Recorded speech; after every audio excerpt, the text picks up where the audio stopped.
thank you all for being here today.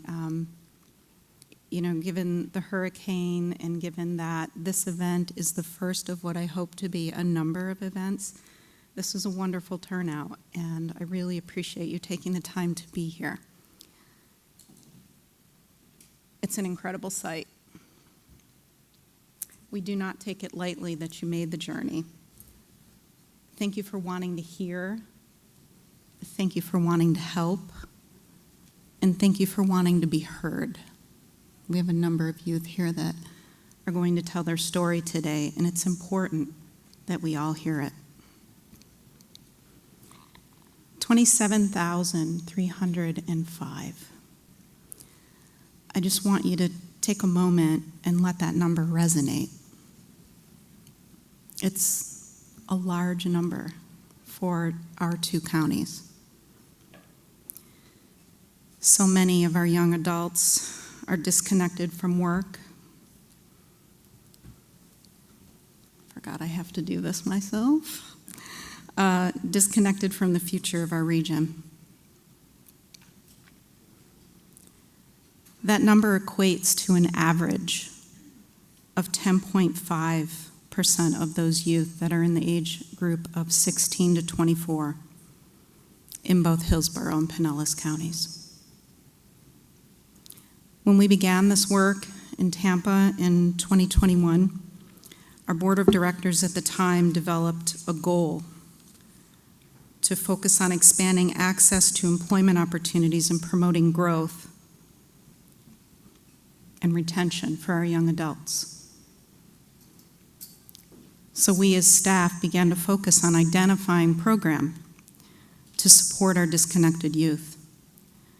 Hillsborough County provided us with funding to develop the Apprenticeship to Career Empowerment Program, which many of you know more as ACE. We applied to our community foundations, the United Way, all providing us as they were able with funding to support a summer youth program. We partnered with our CDC to create a leadership program, and little by little we started to make a difference. But we were not alone. We ran research on all of the resource agencies in Hillsborough County that provided support to our youth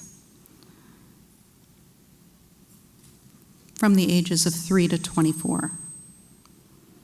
And in that research, we identified more than 500 agencies offering programs for this population in just Hillsborough County alone.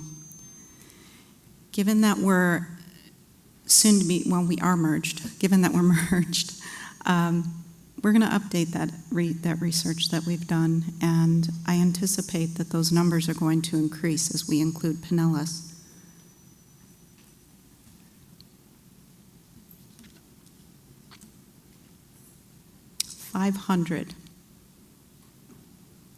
Greater than 500. That number is incredible, and it takes a village. When we look at our numbers over time, we see decreases and increases zigzagging across the screen. What we also see are the number for Hillsborough declining by 1% from 21 to 22. And I want to note in this data, and hopefully I'm making, data is never exciting. Let me just put that out there. For me it is, but maybe not for all of you. But we left the 2020 data out just because it was very much not an accurate reflection of what we were experiencing. But we did see a decrease for Hillsborough County of 1%, which was incredible. Were we starting to make a difference? I can assure you again that we were not doing it alone, but we were helping in our way. Pinellas saw a spike in their numbers to 12.3% in 2022. The data nerd in me wants to better understand why, and how do we affect positive change to that increase? How do we bring it down? More research needs to be done to now include Pinellas County so that we can create the programming or invest in the programming that already exists in a more beneficial way. In 2024, Hillsborough and Pinellas CareerSource agencies merged to become CareerSource Hillsborough Pinellas. You heard about that a little while ago. With that merger came new data and a renewed passion to effect change. The data we are sharing today was a first step in that direction. Those numbers are our numbers. We are now one. Those young adults are all of our future. 12.3%. That number is higher than the state of Florida average of 11.3%. We can do better. As we move deeper into the data to reflect on potential goals, it was noted that the numbers are not evenly distributed across the region. While Pinellas County's numbers are more evenly spread across their geography, we do see some areas in Hillsborough County where there are pockets of disconnection. Northeast Hillsborough County, 17%. City of Tampa, 20%. Central Tampa, 15%. Riverview, 13%. Southwest Hillsborough County, 18%. By identifying the disconnection on a map, we're better able to target agencies, partners, and programming within those communities so that we can make a difference. Let's start to think about where the disconnections are and how do we get in there, boots on the ground, and do something about it. When we look at rates based on race, gender, and other factors, Black youth ages 16 to 24 have the highest percentages of disconnection and are more likely to be female, a parent, and live in poverty. When we look at gender, the numbers are more evenly distributed, 50.5% to 49.5%, with females still topping that outcome.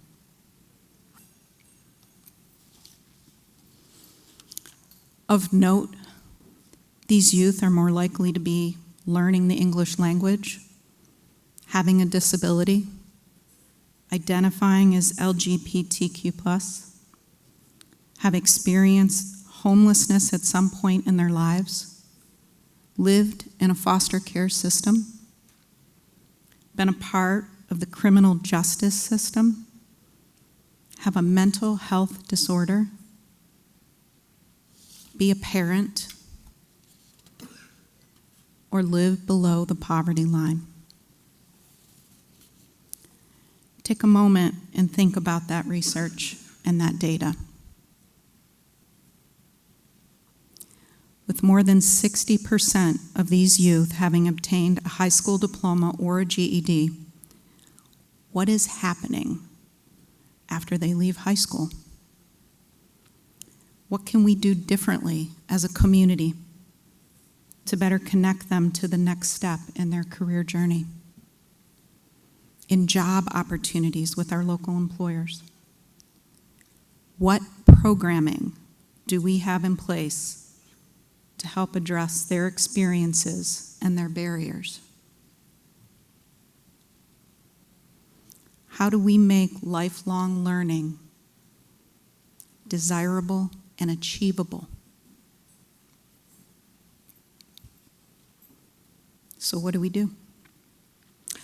Of these young adults, 23,500 are in the age range of 19 to 24, with nearly 42% between the ages of 19 and 21, and over 44% between the ages of 22 and 24.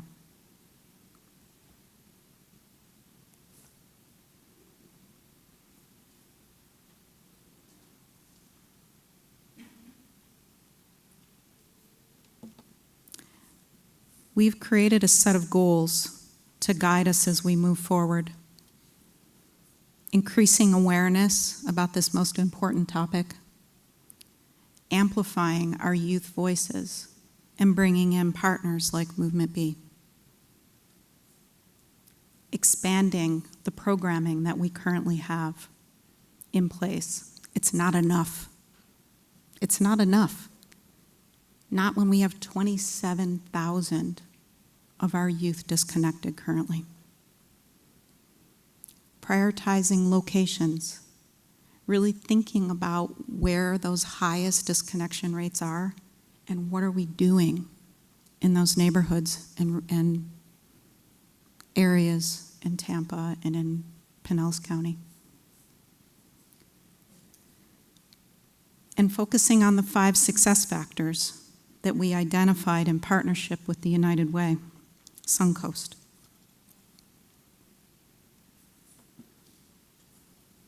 They're on the screen. Coaching. Be a coach. Be a mentor. Be parental support. Career exploration and training. How are we offering that in our schools, in our centers, in our neighborhood organizations?